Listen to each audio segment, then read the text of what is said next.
to the show!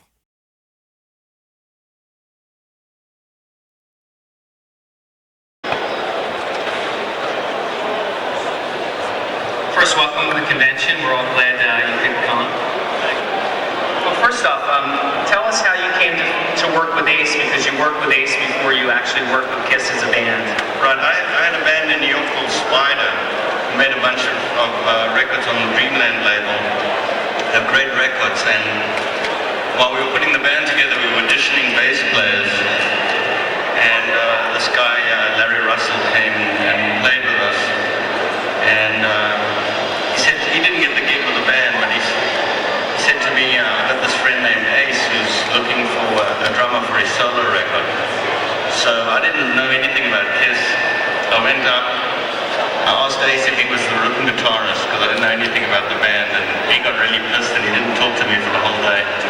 But I got to play on, I think we played Rip It Out and a bunch of other songs, and then a few weeks later he called me up to do some more demos, and then he asked me to do the album with him.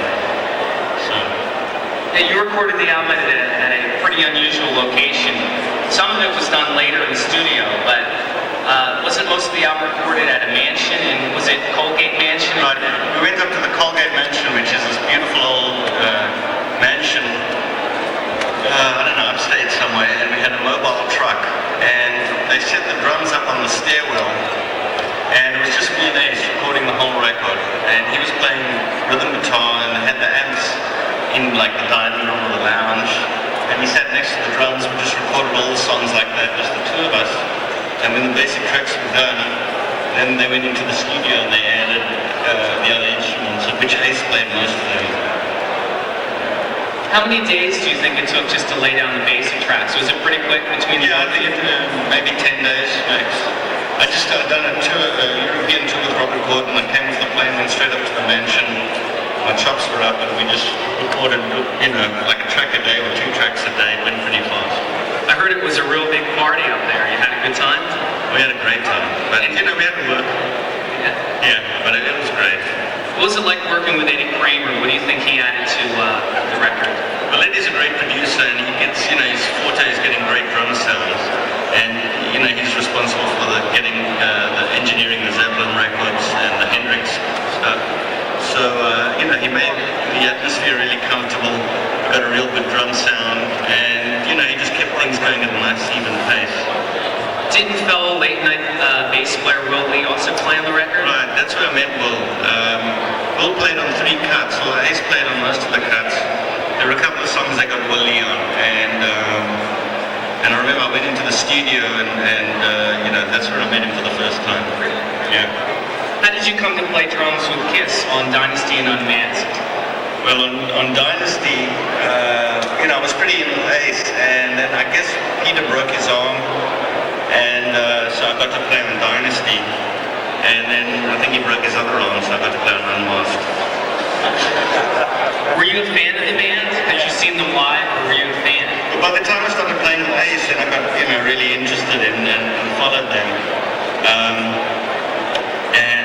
I'd go and see them play at the Garden and stuff like that, and I loved it actually. I thought they were really great. How did the band teach you the songs? Would they come in and play you a demo, or play it on guitar, or would they give you a tape? I think that they had demos pretty much, and I would listen to them and make up my own charts, and then we would just kind of play the songs. We played the songs a bunch of times. We had a couple of days rehearsal. Now that I remember, we rehearsed for a little while, worked, banged out the songs with the producer, Vinny Ponzio, and then when we got the songs into some kind of shape, we went into the studio. And again, it was pretty quick. It was like, 10 days. Basically budget like a song a track. Sometimes you get 2 tracks a day. I mean, you get a day a track, but sometimes you get 2 tracks a day. How much input did the rest of the guys have in terms of what you would be doing on drums? Did it all come from you, or did they say, I have this idea, would you try it? Well, they liked the way that I played, so they let me do whatever I wanted to come up with. But of course, they had ideas. I know, like Ace on,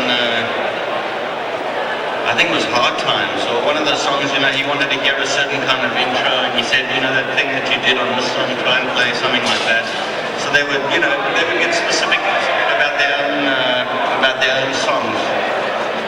think of the guys as musicians? How do they rank as musicians? Well, you've got to look at the kind of, the kind of music that everyone's playing, and, they were totally suited for what they were trying to do. I mean, it sounded like, really convincing, really powerful. They were all completely into the stuff they were doing, and say you take a Pavarotti, he's not going to fit in with the band, so it's got to be the right kind of player for the right situation. They were perfect for that situation. When you would play drums, would you just play with maybe Ace to lay something down, or would you actually play with the whole band to lay down a track? Well, on Ace's record I played with Ace, but and on the Frehley's Comet records we played kind of with the band. Certainly guitar, bass and drums, and I think on the Kiss records we did guitar, bass and drums as well. They add all the vocals and harmonies and solos afterwards. Did you have any input in terms of the arrangements, or did you just stick to the drums? Not really.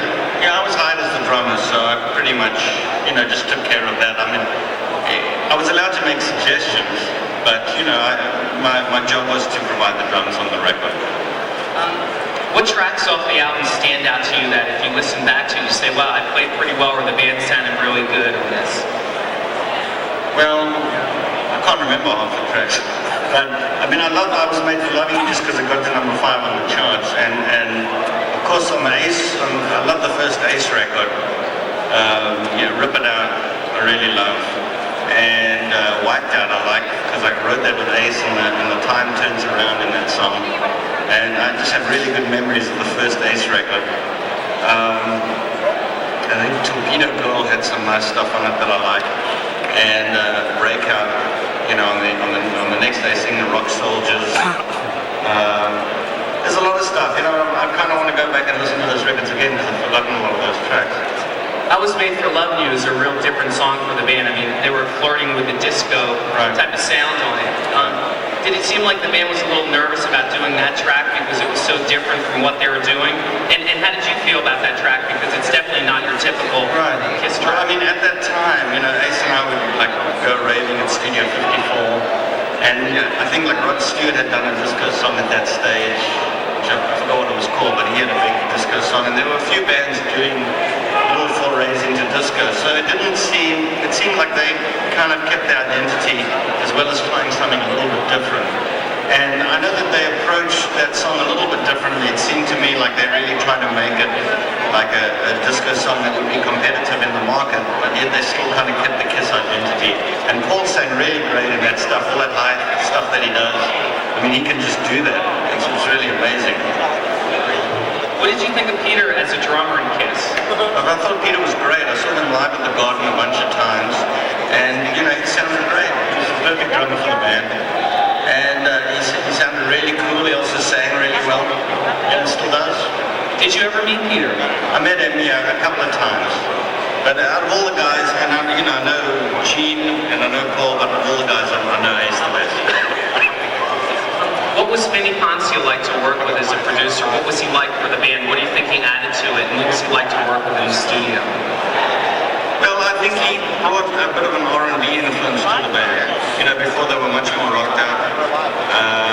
He was a kind of a soulful type producer, a little more R&B, and they had one of their biggest successes with him. It was just a different approach. When Peter left the band and they were looking for a new drummer, were you interested, or did they offer the job to you? Yeah, Ace took me out one night and kind of loosely offered me the job. And at that time I had this band Spider, who had a song in the top 40 called New Romance.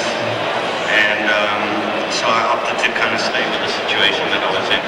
What were the sessions like for the Unmasked album? It was a similar type of pop style. Were the sessions pretty much the same? Pretty much the same to Dynasty. Yeah, it was the same team, same producer, pretty much the same deal. And I think that particular session was the last recording done in Electric Lady before they changed the whole thing around. That was the same console that Hendrix had used. And it was the last session done in that room before everything was redone. What did you think of the records when you heard them back? Did you hear it back when it was finally in stores, or did they get you a acetate of the record? How did you hear the final version? Because you were long gone by the time they were continuing working. I can't remember. I definitely didn't have an acetate. I think I probably just got a copy from somewhere. What did you think of both records? Oh, I really liked them. I thought they were great. Is there one you prefer? Because the pop style was similar to what Spider was doing.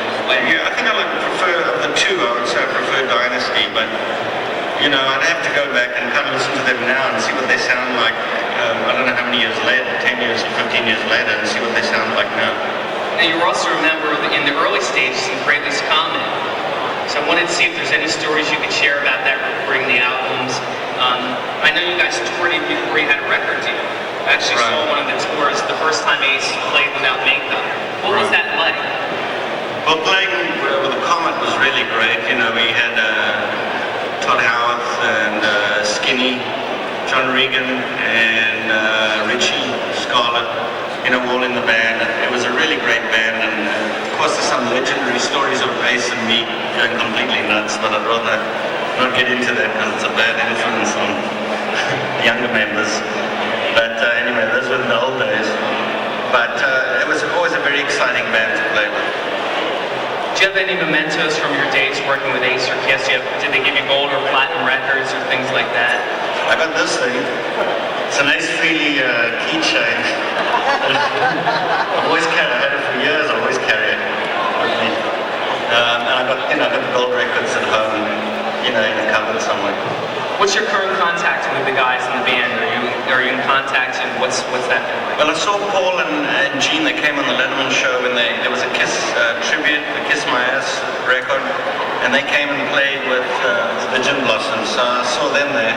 But Ace and I talk to each other periodically. You know, we stay in touch. We call each other up, and I stay in touch with them.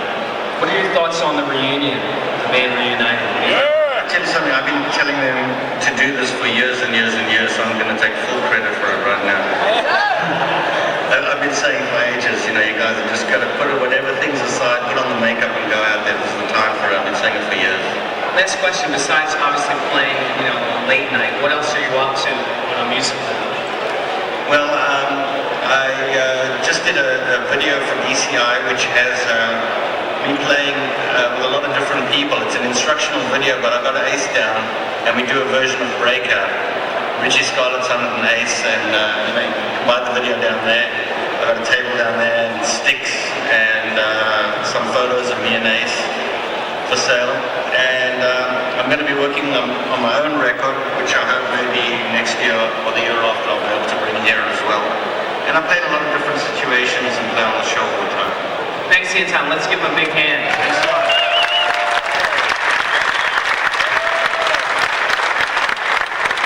Rock and Roll All Night brings you interviews, reviews, concerts, music, and more. So for more Rock and Roll All Night content, click subscribe.